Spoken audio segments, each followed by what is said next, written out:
the best thing you'll ever do for you to get out from there being such a huge gap of what the world thinks you are and who you think you're supposed to be.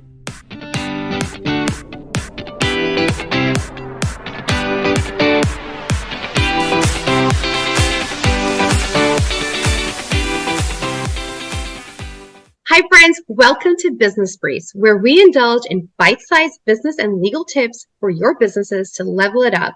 Today, we have an extremely talented duo and amazing people who I got to meet recently and, really connect with at a conference that we were at here in Houston, Geovanna and Yvette with YGC Relationship Coaching. I'm so excited to have them here today because their relationship coaching is, I personally believe, a very different point of view and approach. And I just cannot wait to hear all about what they do, how they did it, and about their businesses. So welcome, Yvette, and welcome, Geovanna.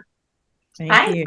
Thanks for having us. Oh, thank you. Yeah, I'm really excited to have you all. And, tell me your names, tell me what you do, and then also tell me what your business does. What is YGC Relationship Coaching? Well, I'm Geovanna. A lot of people know me as Geo, and my work wife over here is Yvette, Valdenegro. Hello. It's funny, I don't know where we're going, but yes. Yeah. We have been in business for over 4 years. We absolutely love relationship coaching. Most people think we're love coaches, but it's definitely more than that. Simplest way is we help women redesign themselves from the inside out. We work with women redesigning their marriage. We work with women recovering after divorce. And we work in person in group coaching with women who want to rebalance their life. And so we've kind of trademarked the life work balance for small business owners and entrepreneurs. So we only work with women, and we're super blessed to be in this space. Gosh, I know that what you do is so needed. I just recently met a friend of mine who is also going through something like this, and we don't realize it. Sometimes as women, we give up a lot, but we're doing it for a future that we see, an investment that we see. And then sometimes a lot of, women are just cut at their knees and they don't know what to do anymore. But before we get into that, I want to know how you both met. How did this partnership start? Can you give her the short version? You give her the short version because I'll go through the long version. It was many years ago in a whole nother lifetime, but I will just say the true connection at the very beginning for me, I'll say, is Giovanna's heart is bigger than the screen. And it'd been a long time since I had ever met anybody who just really wanted to help others and was very sincere about it, which drew me to her because as hard as my exterior used to be, inside my heart was like, I just want to really be helping people as well. So I feel like for a couple of years there, all we were just serving other people. And in that, I think we both really grew to appreciate our work ethic, our families, our lifestyle, where we wanted to go. And then we just quickly realized that there was a bond there and wanted to keep working together and made some major shifts to make, and I do mean major shifts to make it happen. But here we are today. Awesome. So you didn't get married on the first date, right? It's funny you say that. No, we didn't. But in our other life, we were not in this industry. We were in the wedding industry. So it was crazy. When I met her, it was instant. It's crazy. We're relationship coaches, but we had an instant relationship. And, the universe knew what it was doing because for almost 5 years later, here we are. We've impacted so many women's lives. And we're, again, so blessed to just have community and be in a place of service and be able to call it our job, which I don't even think we ever use that word. Yeah. No. And so how did you know that you were the right fit for each other? Because I think a lot of times we want to have partners, but we just don't know if it's the right fit. So what was the one thing that really spoke to you when you became partners? Well, we had the same vision. We were in alignment in the same vision, same purpose. It really comes down to that. Like our end game, not just for the business, but for our personal lives and for ourselves was the same. And I think when people, especially women, go into partnerships, you have to always have those conversations, good or bad, and then, reassess. Sometimes it's quarterly, sometimes it's every half a year, but I feel like our vision, our mission, and our purpose has been aligned from the beginning. Yeah. And it almost sounds like a relationship, but I feel like compatibility is really important too. But I think it's different for business than it would be, if you're actually considering someone in a relationship. But our compatibility, even though one of our first logos it was like kind of this yin and yang thing, because we're 100% different, but yet 100% the same. So even when you see us, I'm 5'10", Geo's 5, what are you? 3. Okay. Like you could not, our personalities, you could not get two people that are so dynamically different, but so aligned. And I think the alignment is like what Geo said, our passion, our vision, what we really want to be doing. But in there, the glue has been the compatibility to be opposites, but respect that we're not the same. But I think the golden thing, I'm speaking for you too, Geo, but I think the golden thing has been that we really do understand each other's strengths and not so many strengths. And then we complement each other in those areas, and we give each other the grace to just keep growing. Love that. And such sage advice too, because I think respect is so important. So I'm really glad that that's something that you spoke about, and also something you honor about each other as well. So I know that you're in relationship coaching, and you were talking about rebuilding women's lives and helping them identify who they are and find their inner self. How did you even know that this was a problem? Where did you see this as a problem? Coming from the wedding industry, this is really funny also that you saw this as a problem. But how did you notice this gap? And then how did you find the solution? Well, we noticed it just by being in our community. I network probably, I would say, 3 times out of the week. And we would meet women, and they identified with what they did, and they didn't have a, like, who are you? Like, we're like, but who are you? And it's like, no, not the woman at business, not the mom, not the wife. Like, and it just started to become this thing where when we started building our own community, we're like, we're going to start something where women cannot introduce themselves as like what they do for business, or if they are a stay-at-home mom. And women were like, what are we supposed to say? Just kind of got lost, in this copy and paste life that we've been taught. And so Yvette and I we call ourselves disruptors in our industry, where we were disruptors in the wedding industry, and we're disruptors in this industry called life.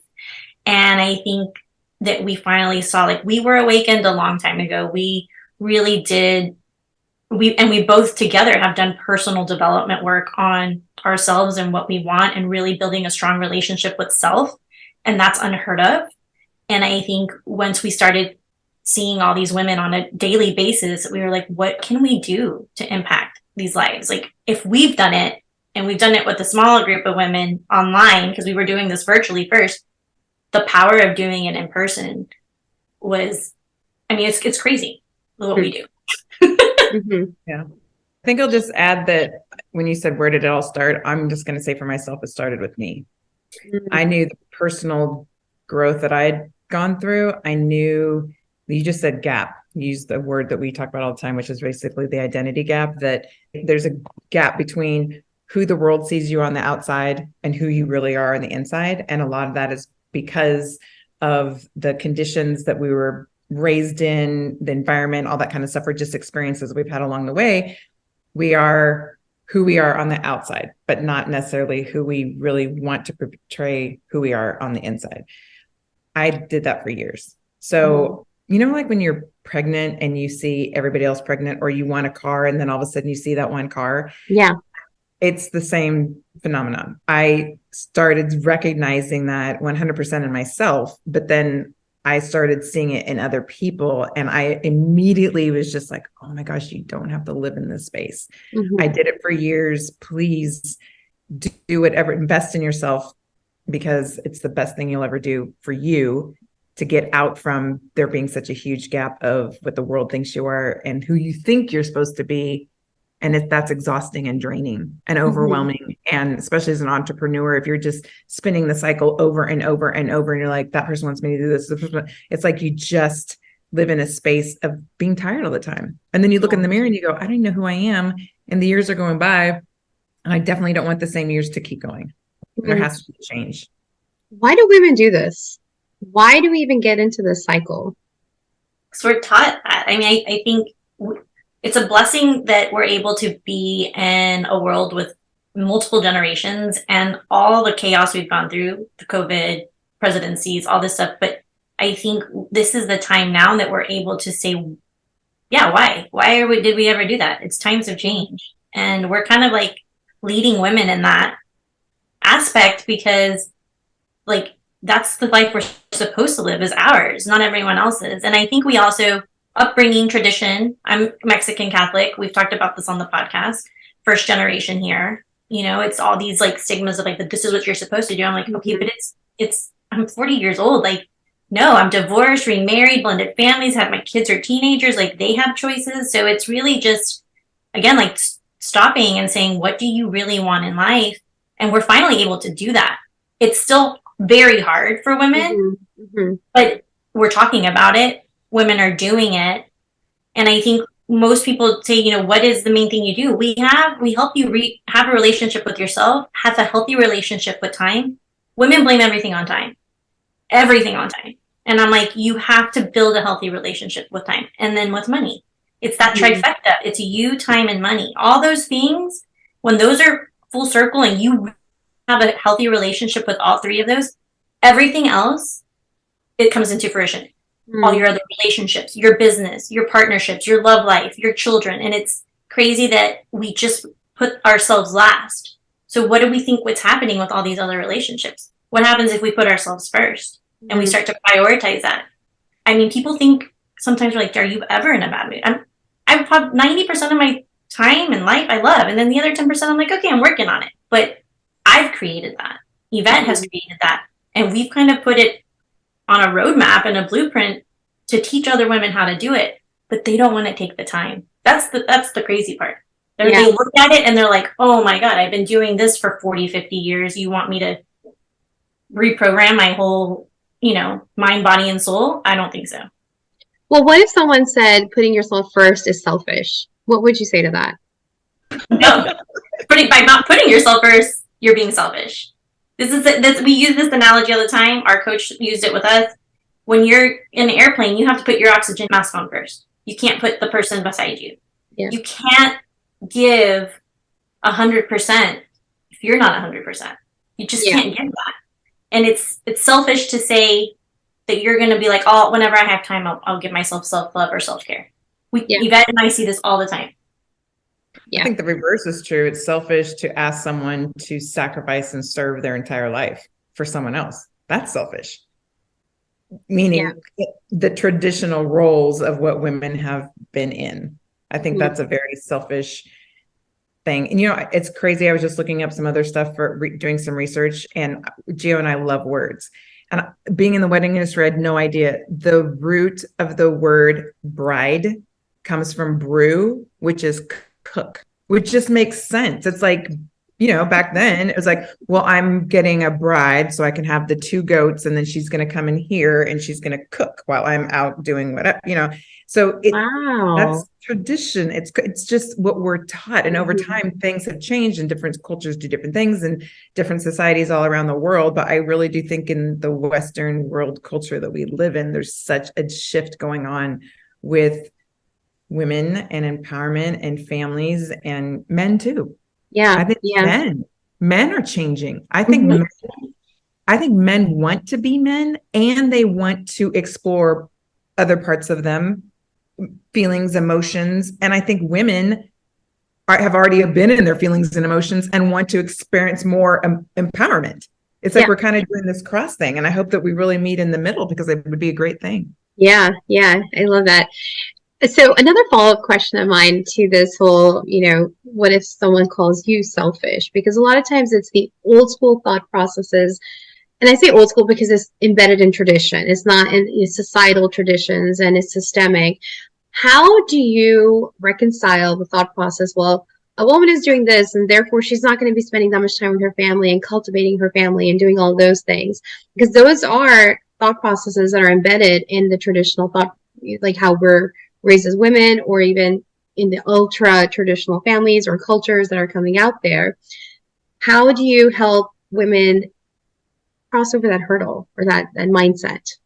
I mean, I think it's education. It's also respecting that we just had a whole thing about leading in a multi-generational world, because you have, you know, Yvette and I are generations, but there's still one above us, you know, and our parents being one of them, and our parents telling us how we parent, you know, and those conversations look and sound different, but at the end of the day, to make this like the shortest, like if those people are invested in having a relationship with you, it's two ways. You have to listen and understand their point of view of where they came. They're not going to change their mindset because you're living this best life, but you meet in the middle. And I think that's where, if it's a true relationship that you want to work with, and I have communities of women that are 50 and up that I do spend a lot of time, because I know that's my purpose. And I have patience with them, of them understanding like, this is why, because you're going to retire and you don't have an identity. Your husband's already retired. He doesn't have an identity. He's working part-time because he's worked his whole life. You also don't have money. You also don't have, you have this relationship with your children where they're like, that's not my job to come home from college or come home with my kids and live those traditions. So we're kind of, again, those disruptors of saying like, there's a happy medium and it's okay. Like, it's totally fine. The world's not going to end, but let's respect both worlds, because I think it's super important. And we're really talking about 4 to 5 different worlds that we're in, and find that happy balance, because that's the key. Every generation has something to give. And I think if we just take the time, but not everyone wants to do that. Again, going back to time. And if it's something that's not going to serve you, relationships have to serve both ways. Right. Then just, you know what? It's not the relationship for me. And I appreciate you, but this is the mutual respect. I love that.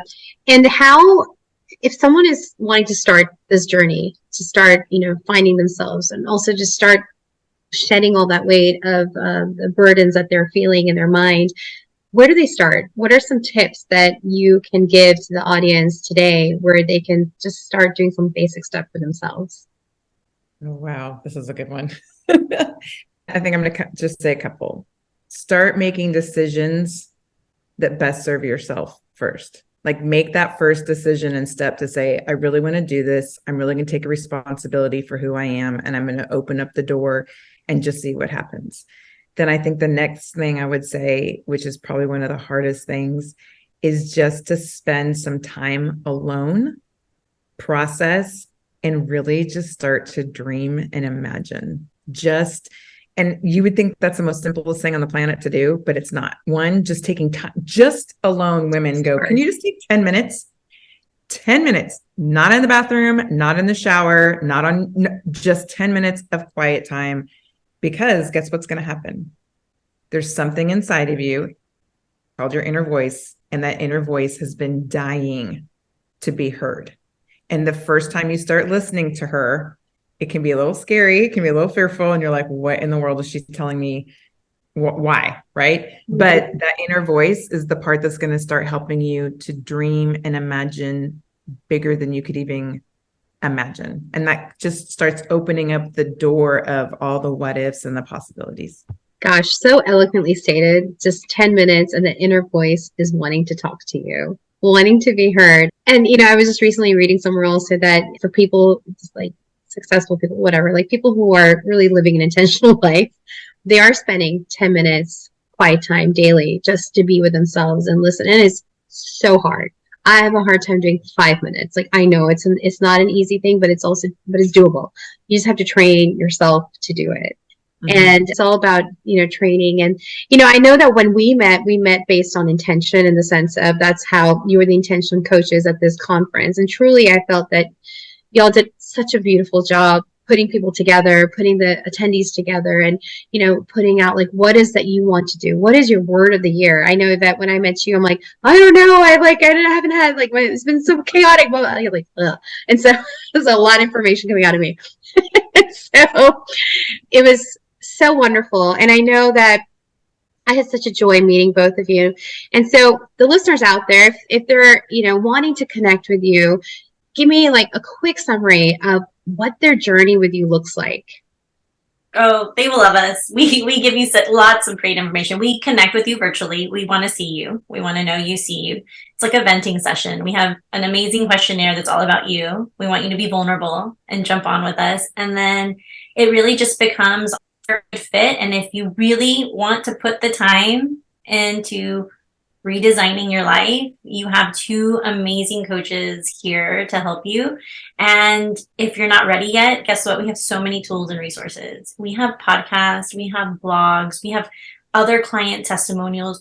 I think most women, and Yvette can chime in too, think that they're alone, that this is just the way they think. And they jump on and they see our community, they see our clients, they see, if you're in Houston, oh my God, the power of group and in person, and just, it's beautiful what we've created, but it's also seeing women doing it together.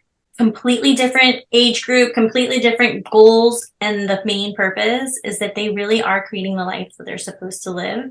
And we're just their guides. We're just here to just say, let's hold your hand and do it, but it can be done. So, we're not going anywhere, and we want people to feel comfortable just getting on and listening to you. We record our consultations so that you can go back. It's so hard for women to go back and listen and look at themselves and say, this is what I want. This is what my inner voice has been trying to say. And I think that that's the best thing about what we get to do is, although we may be online for some of our clients, I would say 50 to 60% of them are in person here in Houston, and we get to physically connect with them. So wonderful and so needed. So needed. Well, I'm going to have all the links to everything that you all do, your podcast and, your website and everything like that, as well as your social media, so that, others can connect with you. Now, before we say goodbye, I wanted to also know, what is one of the craziest stories that you've had in your business? We'll let Yvette answer that. No, I don't know. But do you know of one? We have lots of crazy stories in our business. But I'm just that we can share in the air. Oh, okay. I get that. Look, I will. No, we're the queens of imperfect action. We just talked about this with you. We are the worst. We are the worst when it comes to tech, behind the scenes. People are like, oh, y'all are so put together. You're all live every week. I told you that we can have our own show of what happens behind the scenes. The bloopers. And we tell women, we're doing it. If we can do life this in this amazing way, you can too. But I would think on the weekend we'll go speak, and I'm like, I can't connect my computer that I've had for years. We just don't sweat the small things, but that happens all the time. All the time. We have queens of imperfect action. Yeah, I can't tell you how many times we failed too. And when I say fail, I don't mean I just something goes wrong. It wasn't, we didn't say it the way, like Gio just said, we've had online. Okay. Now I will say this. Gio is the queen of StreamYard and the gadgets, and she's behind the scenes doing everything. Well, we're doing a podcast and she lost internet. I was on there solo. I was like, oh my God, I didn't know what to touch, what to do. I was just crossing my fingers going, I hope she comes back in, because I have no idea what's even going on. And I just I don't know. I was dripping of sweat just because I'm like, can I believe this is happening, man? Even in our travel, even when we travel together, it's you know what, I will say this. When you find someone that that you're supposed to be doing work and life with, even those times where it's fun, it's exciting, it's dynamic. And so even traveling and the crazy things that we have found ourselves in. And I feel if someone really did have a camera behind us, they'd be like, you guys are the great TV reality show of what not to do, or the crazy things that happen to women behind the scenes. Yeah, I know. It's we're always trying to be perfect. And then we realize that the impact is still going to be the same, whether you're showing up perfect, because you can always make perfect even more perfect. So it's it's imperfect action, and I love it. I live my life that way. You get what you get. We are like that. We go live every week. We don't do the edits like we said, because you're getting, this is who you're getting, two real life women that have done it. And you just need to do it. Just take that first step to self-care, whether it's just one thing a week, to start it and get that going. And so I love asking this question to all of my guests, and it is, what is your anchor? What holds you steady when chaos is around you? Is it bad to say myself? I was just going to say. I think now, 40, and it's been a journey, saying that I wake up every morning saying that there's a reason why I'm here, and I'm blessed to be able to do this. My anchor is myself, because without me anchoring myself, I can't anchor the rest of my family, my work wife, my community. So I would say myself. Yeah, Awesome. I'm going to say the same thing, which took me a long time to get there, because the added part of that is I now 100% believe, yes, I'm the anchor because I'm the one making things happen in the sense, but I'm co-creating with the universe. And it's taken me a long time to get there, because I will be honest and say I turned to other people to help me all the time. When I was married, it was, like I was basically living under a rock, but he was guiding everything all the time. When I've gone through certain things, you lean on family members and people that are close to you. But it's really been recently in the past couple of years that I've really learned, like, you are your anchor. And yeah, those people are supportive, wonderful, caring people, but they're not in charge or control, and they don't make your decisions. You do. So myself, but I also believe I am co-creating self from my inner strength, and that inner strength comes from a source way bigger than myself. Awesome. Thank you so much for being with me today. Thank you for sharing all of your light with me as well. I really enjoyed having this conversation. I know others will absolutely be benefiting from it too. So thank you so much. Thank you for having us.